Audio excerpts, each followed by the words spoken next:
وقعت في حب راجل مسيحي وولادها بعدوا عنها وسابولها البلد خالص. حلا شيحة حكايتها حكاية اليومين دول، خصوصا بعد ما قلعت الحجاب للمرة التانية. مش بس كده، دي قالت كلام غريب جدا عن الحجاب. ايه حكاية الراجل المسيحي اللي حبته حلا وعمل ايه عشانها؟ كمان هنعرف ليه قلعت الحجاب وقالت كلام غريب عنه وعن علاقتها بالإخوان. خلينا نقول لكم في البداية سن حلا شيحة الحقيقي. حلا عدت ال40 بكتير وبقى عندها 45 سنة، ورغم كده تبان وكأنها في الثلاثينات، وخصوصا بعد ما عملت عمليات تجميل في مناخيرها، ده غير البوتوكس اللي بيساعدها انها تخفي اي تجاعيد. وقبل ما نقول لكم على حكايتها مع الراجل المسيحي، لازم تعرفوا انها عرفت قبله 3 رجالة، ومش هتصدقوا مين هما. ده كمان في منهم لاعب كورة معروف جدا، واللي عملته محدش يتوقعه ابدا.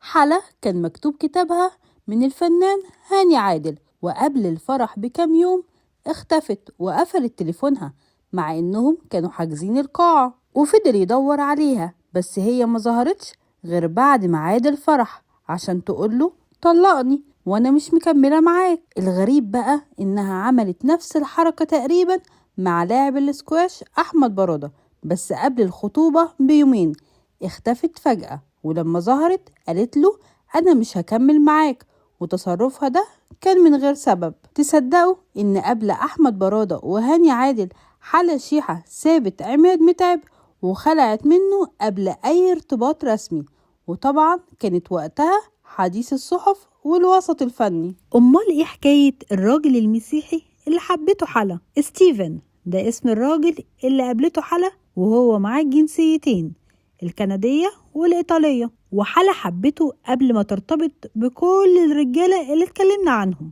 بس ما كانتش تقدر تقول لحد لأنه مسيحي وهي مسلمة. تعدي السنين وتتحول حلا لنجمة وترتبط بدل المرة 3، وفي كل مرة تخلع في اللحظة الأخيرة، لحد ما ظهر ستيفن مرة تانية في حياتها، لكن المرة دي اسمه يوسف. ستيفن ساب المسيحية واعتنق الإسلام. مش بس كده، ده خد دروس مكثفة في الدين الإسلامي والشريعة، لدرجة إنه بقى اسمه الشيخ يوسف. وبعد شهور قليلة جدا جدا من طلاق حلا من هاني عادل، قرر ستيفن أو يوسف إنه يتقدم لها ويتجوزها. وقتها أبوها اعترض جدا، لأنه كان حابب إن بنته تكمل في التمثيل، بس هي ما سمعتش كلام أبوها وأصرت على الجوازة. مش بس كده، دي اعتذرت فورا وهاجرت لكندا. بس اللي حصل بينهم بجد محدش كان يتوقعه. ناس كتير قالت إن الجوازة دي مش هتنجح وهتنتهي بالطلاق السريع، لكن المفاجأة